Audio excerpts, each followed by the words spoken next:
Saludos a todos, sean bienvenidos a esta clase que les voy a hablar de tablas y gráficos. Por acá el doctor Joan Fernando Chipía Lobo, profesor de bioestadística de la Facultad de Medicina de la Universidad de los Andes. En esta clase les voy a mostrar, eh, digamos que la parte teórica relacionada con esta temática de este curso que ha organizado la Academia Venezolana de Neurociencias en el módulo de bioestadística.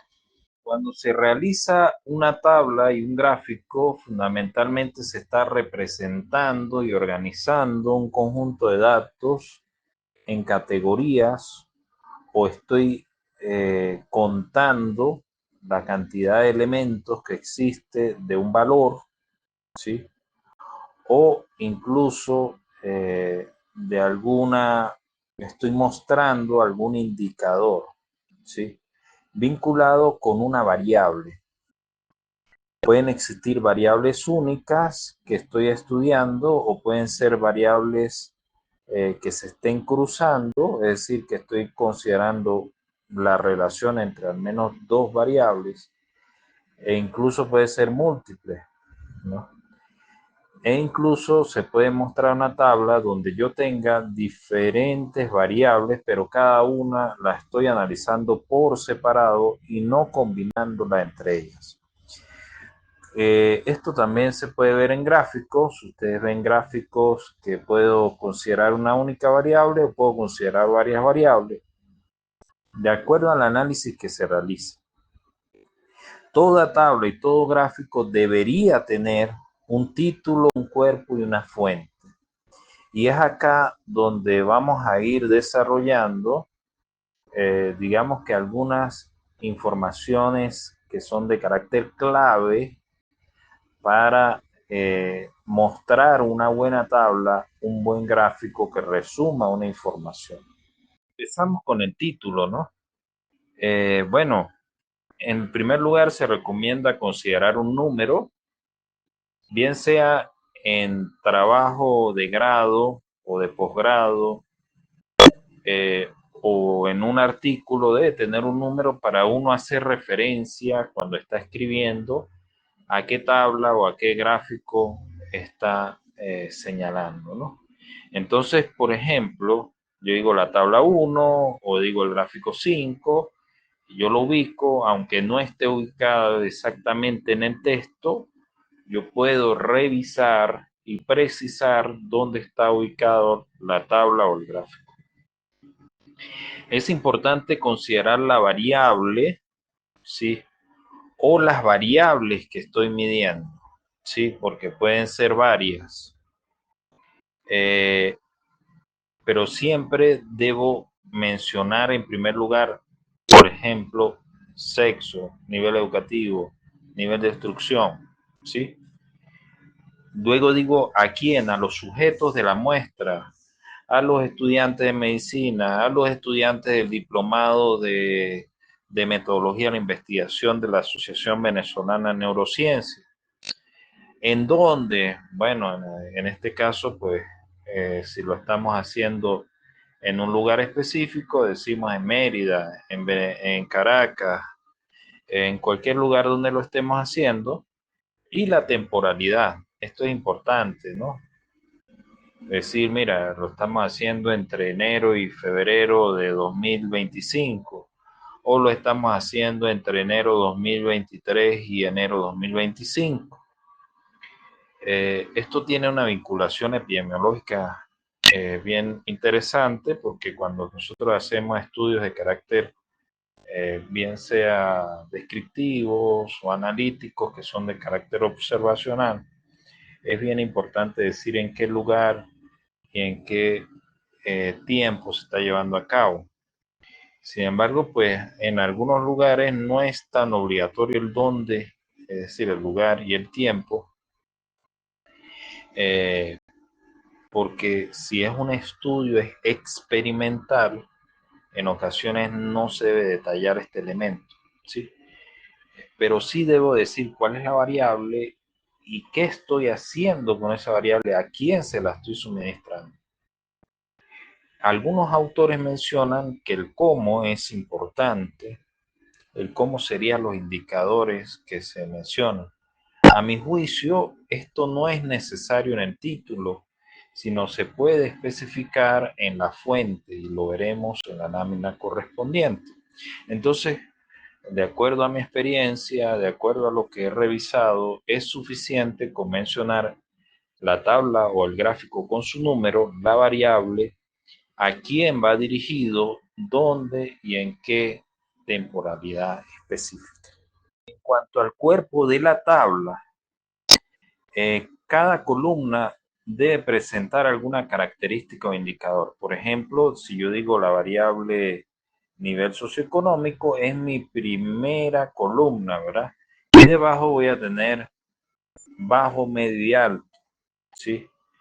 Eh, pero la segunda columna no la puedo llamar frecuencia, entonces voy a mostrar hacia abajo la cantidad de elementos que tengo en cada una de las categorías de la variable de estudio.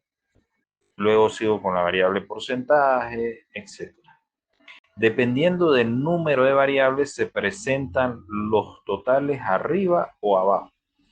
Por ejemplo, en la misma variable nivel socioeconómico, yo solamente la estoy estudiando ella sola, pues yo coloco abajo el total de eso, tanto de frecuencia como de porcentaje o de otro indicador que esté midiendo y listo.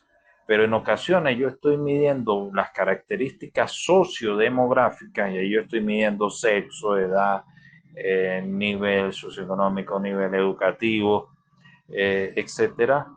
Entonces es, digamos que poco productivo y que muestra que estoy perdiendo espacio, colocar por cada pedacito de esa tabla que incluye un montón de variables, total, total, total. Entonces agrega el total arriba, bien sea de frecuencia, porcentaje o de cualquier otro indicador que esté usando. En el caso de gráficos, deben estar acordes al tipo de variable. Esto siempre debe tomarse en cuenta. Un gráfico de histograma, ¿para qué se utiliza? Para una variable cuantitativa, continua. Pero voy a usar un gráfico de sectores, bueno, voy a usar o para una variable cualitativa o bien sea nominal u ordinal, pero que tenga pocas categorías, máximo 5. Entonces también debo, digamos que combinar el tipo de variable con el número de categorías en el caso de los tipos de gráficos. Estos son dos ejemplos que estoy señalando. También el indicador a presentar es importante porque si yo quiero mostrar un indicador como el promedio, ¿verdad? De acuerdo a una temporalidad, a meses, etcétera, pues yo tal vez necesite un gráfico de líneas, ¿verdad? Y entonces ahí es donde yo voy definiendo cuál es el gráfico que voy a utilizar. Y en el cuerpo es fundamental porque es donde yo estoy mostrando la información.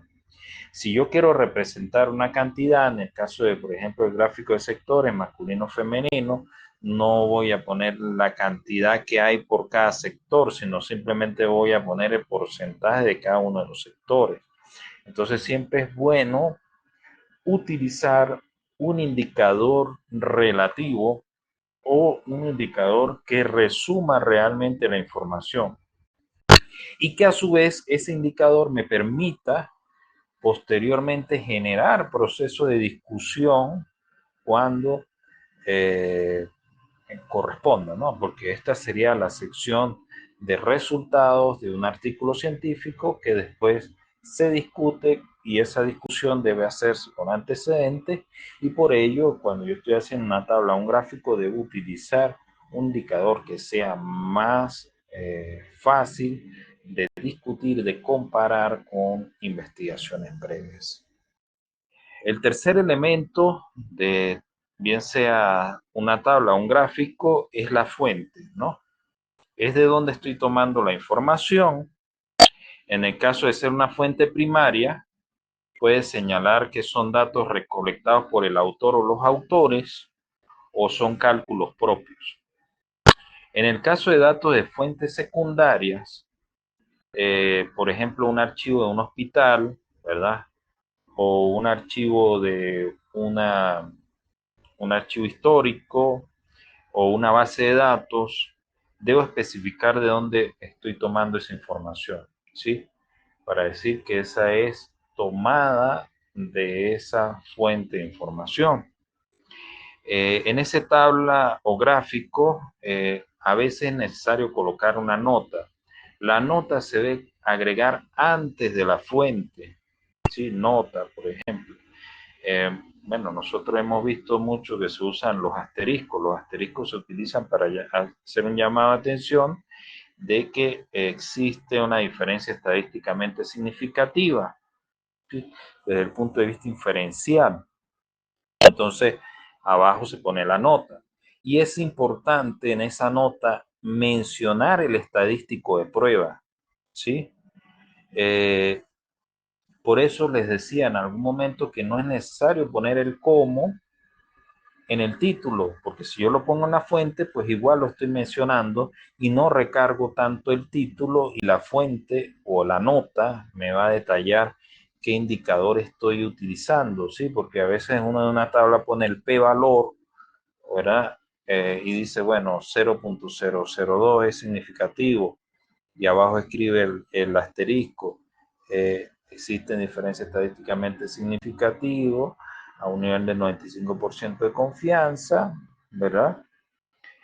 A través de la prueba chi cuadrado, por mencionar un ejemplo, ¿sí? Veamos esta tabla como ejemplo, ¿no?